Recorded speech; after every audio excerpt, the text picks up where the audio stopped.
Hello guys, ನೋಡಿ ನಮ್ಮದು ಕುರಿ ಶೆಡ್ ಕೆಳಗಡೆ ನಾವು ಕೋಳಿ ಸಾಕೋದಕ್ಕೆ ನಾವು ಜಾಗ ಮಾಡ್ಕೊಂಡಿದ್ದೀವಲ್ವ, ಶೆಡ್ ಮಾಡ್ಕೊಂಡಿದ್ದೀವಿ ಅಲ್ವಾ.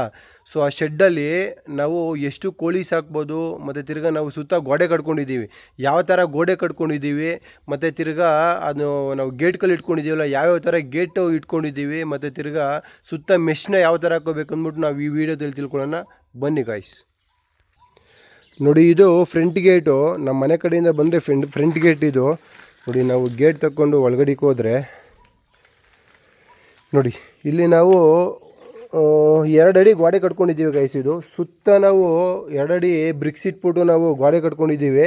ಇದಕ್ಕೆ ನಾವು ಪ್ಲಾಸ್ಟಿಂಗ್ ಏನು ಅವಶ್ಯಕತೆ ಬೇಡ. ಖರ್ಚು ಮಾಡ್ತೀನಿ ಅನ್ನೋರು ಪ್ಲಾಸ್ಟಿಂಗ್ ಮಾಡಿಕೊಂಡ್ರೆ ಸ್ವಲ್ಪ ಲುಕ್ ವೈಸ್ ಬ್ಯೂಟಿಫುಲ್ಲಾಗಿ ಕಾಣಿಸುತ್ತೆ. ಇದನ್ನು ಆ್ಯಕ್ಚುಲಿ ಯಾರೇ ನಾವು ಮೇಸ್ತ್ರಿ ಅವ್ರನ್ನ ಇವ್ರನ್ನ ಕರೆಸಿ ಕಟ್ಟಿಲ್ಲ. ನಾನು, ನನ್ನ ತಮ್ಮ ಮತ್ತು ನಮ್ಮ ಅಪ್ಪ, ಸೊ ಜೊತೆಗೆ ಒಬ್ಬರನ್ನ ಇಬ್ಬರನ್ನ ಆಳ್ಗಳು ಕರ್ಕೊಂಡು ಕಟ್ಟಿರೋದು. ನೋಡಿ ಪರ್ಫೆಕ್ಟಾಗಿ ಬಂದಿದೆ, ಹೇಗೆ ಬಂದಿದೆ ಅಂದ್ಬಿಟ್ಟು. ನೋಡಿ, ಇದೇ ನಮ್ಮದು ಕೋಳಿ ಶೆಡ್ಡು. ನೋಡಿ, ಇದೇ ನಮ್ಮದು ಕೋಳಿ ಶೆಡ್ಡು. ಕೋಳಿ ಶೆಡ್ಗೆ ಸುತ್ತ ನಾವೇನು ಮಾಡಿದ್ದೀವಿ ನೋಡಿ, 2 ಅಡಿ ಗೋಡೆ ಕಟ್ಕೊಂಡಿದ್ದೀವಿ. ನೋಡಿ, ಮನೆ ಕಡೆಯಿಂದ ಬಂದರೆ ಮೇನ್ ಗೇಟ್ ಅದು ಅಲ್ಲಿ ಕಾಣಿಸ್ತಿದೆಯಲ್ಲ, ಸೊ ಅದು ಮೇನ್ ಗೇಟು. ಅದನ್ನು ತಕ್ಕೊಂಡು ಒಳಗಡೆಗೆ ಬಂದರೆ, ಸೊ ಈ ಕಡೆಗೆ ನಮ್ಮ ಫಾರ್ಮ್ ಕಡೆಗೆ ನೋಡಿ, ಇದು 2ನೇ ಗೇಟು, 2ನೇ ಗೇಟ್ ಇದು. ನೋಡಿ, ಈ ಥರ ಇಟ್ಕೊಂಡಿದ್ದೀವಿ. ಸೊ ಇವಾಗ ನಾವೇನು ಮಾಡ್ತೀವಿ ಅಂದರೆ, ಇದ್ರ ಮೇಲ್ಗಡೆಗೆ ನೋಡಿ, ಇಲ್ಲಿಂದ ಇಲ್ಲಿಗೆ ಕಂಬಿ ಕೊಟ್ಕೊಂಬಿಟ್ಟು ಸುತ್ತಲೂ ಒಂದೊಂದು ಕಂಬಿ ಕೊಟ್ಕೊಂಬಿಟ್ಟು ಪೌಲ್ಟ್ರಿ ಮೆಶ್ ಅಂತ ಬರುತ್ತೆ. ಸೊ ಪೌಲ್ಟ್ರಿ ಮೆಶ್ನ ನಾವು ಹಾಕ್ಕೊಂಬಿಟ್ರೆ ನಾವು ಆರಾಮಾಗಿ ಇದರಲ್ಲಿ 1,500-2 ಸಾವಿರ ಕೋಳಿನ ಸಾಕೋಬೋದು. ಸೊ ಇದೆಷ್ಟಿದೆ ಅಂದರೆ, ಇದ್ರದ್ದು ಮೆಜರ್ಮೆಂಟು ನೋಡಿ, ಉದ್ದ 50 ಅಡಿ ಉದ್ದ ಇದೆ, ಅಗಲ 25 ಅಡಿ ಅಗಲ ಇದೆ. ಸೊ ನಾವು ಇಲ್ಲಿ ಆ್ಯಕ್ಚುಲಿ ನಾವು ನಾಟಿ ಕೋಳಿ ಸಾಕೋದಕ್ಕೆ ನಾವು ಪ್ಲ್ಯಾನ್ ಮಾಡ್ತಾ ಇರೋದು. ಸೊ ನಾಟಿ ಕೋಳಿಗಳು ಮಳೆ ಬಂದಾಗ ಮತ್ತು ನೈಟ್ ಹೊತ್ತು ಈ ಥರ ರೆಸ್ಟ್ ಮಾಡೋದಕ್ಕೆ ಕುತ್ಕೊಳ್ಳೋದಕ್ಕೆ ಅಷ್ಟೇ ಮಾತ್ರನೇ ನಾವಿಲ್ಲಿ ಕೋಳಿಗಳನ್ನ ಇಟ್ಕೊಳ್ಳೋದು. ಇನ್ನು ಮಿಕ್ಕಂತೆ ಗೇಟ್ ತೆಗೆದುಬಿಡ್ತೀವಿ. ನೋಡಿ, ಸುತ್ತ ನಾವು ನಮ್ಮ ಫಾರ್ಮ್ ಹೌಸ್ಗೆ ಗೇಟ್ ಇದನ್ನ ಹಾಕ್ಸಿದ್ದೀವಲ್ಲ, ಕಾಂಪೌಂಡ್ ಒಳಗಡೆ ನೋಡಿ, ಅಲ್ಲಿ ಎಷ್ಟಿದೆ ಅಂದರೆ ಇದು ಹಿಡ್ತು ಹತ್ತತ್ರ 1 ಎಕರೆಯಲ್ಲಿ ಮಾಡಿರೋದು. ನೋಡಿ, ಅಲ್ಲಿ ಕಾಣಿಸ್ತಿದೆಯಲ್ಲ ಹೆಂಡಿಂಗು, ಅಲ್ಲಿವರೆಗೂ ಕೂಡ ನಮ್ಮ ಕೋಳಿಗಳು ಆರಾಮಾಗಿ ಮೇಯ್ಬೋದು.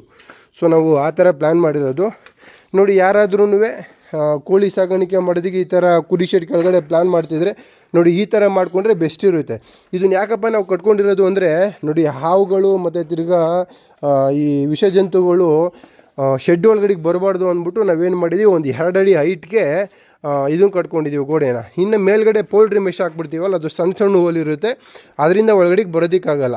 ಸೊ ಪೌಲ್ಟ್ರಿ ಮೆಶ್ ಮೇಲ್ಗಡೆ ನಾನು ಏನು ಮಾಡ್ತೀನಿ, ಗ್ರೀನ್ ಮ್ಯಾಟ್ ಹಾಕ್ಬಿಡ್ತೀನಿ. ಅಂದರೆ ಇದು ಶೇಡ್ ನೆಟ್ ಬರುತ್ತಲ್ವ, ಶೇಡ್ ನೆಟ್ ಹಾಕ್ಬಿಡ್ತೀನಿ. ಶೇಡ್ ನೆಟ್ ಹಾಕ್ಬಿಟ್ರೆ ನಿಮಗೆ ಫುಲ್ ಕವರ್ ಆಗುತ್ತೆ ಇದು. ಸೊ ಫುಲ್ ಕವರ್ ಆದಾಗ ಸೊ ಕೋಳಿ ಶೆಡ್ಡು ಫುಲ್ಲು ಸೇಫಾಗಿರುತ್ತೆ, ಒಳಗಡೆಗೆ ಯಾವುದೇ ವಿಷಜಂತು ಬರೋದಕ್ಕಾಗಲ್ಲ. ನಾವು ಆರಾಮಾಗೆ ನೋಡಿ, ಮೇಲ್ಗಡೆ ಕುರಿಗಳು ಅದ್ರದ್ದು ಇಕ್ಕೆ ಎಲ್ಲ ಬಿದ್ದಿದ್ದೆಲ್ಲ ಕೆಳಗಡೆ ಬೀಳುತ್ತೆ. ಅದೂ ಕೂಡ ಇವಾಗ ಮೊಟ್ಟೆ ಇಡಕ್ಕೆ ಬಂದಿರೋ ಕೋಳಿಗಳು ಅವೆಲ್ಲ ಇಲ್ಲೇ ಕೆಳಗಡೆನೇ ಇದನ್ನು ಇಕ್ಕೆ ಬಿದ್ದಿರುತ್ತಲ್ಲ, ಅದರಲ್ಲಿರೋ ಹುಳ ಎಲ್ಲನೂ ಕೂಡ ಎಕ್ಕಿ ತಿನ್ನುತ್ತೆ. ಸೊ ಮೊಟ್ಟೆ ಇಟ್ಬಿಟ್ಟು ಮಾಮೂಲಿ ಮೇಯೋದಕ್ಕೆ ಆಚೆ ಹೋಗುತ್ತೆ. ಸೊ ಆ ಥರ ಪ್ಲ್ಯಾನ್ ಮಾಡ್ಕೊಂಡಿರೋದು. ಯಾರಾದರೂ ಕೋಳಿ ಸಾಗಾಣಿಕೆ ಮಾಡೋದಕ್ಕೆ, ನಾಟಿ ಕೋಳಿ ಎಕ್ಸ್ಪೆಷಲಿ ಸಾಗಾಣಿಕೆ ಮಾಡೋದಕ್ಕೆ ಏನಾದರೂ ಶೆಡ್ ಗಿಡ್ ಮಾಡ್ತಾಯಿದ್ರೆ ನೋಡಿ, ಈ ಥರ ಕುರಿ ಶೆಡ್ ಮಾಡ್ಕೊಂಡಿರೋರು ಈ ಥರನೂ ಕೂಡ ಪ್ಲ್ಯಾನ್ ಮಾಡ್ಬೋದು. ಇನ್ನೂ ಹೆಚ್ಚಿನ ಮಾಹಿತಿಗೆ ನಮ್ಮದು ಯೂಟ್ಯೂಬ್ ಚಾನಲ್ ಇದೆ, MS ಫಾರ್ಮರ್ಸ್ ಅಂದ್ಬಿಟ್ಟು.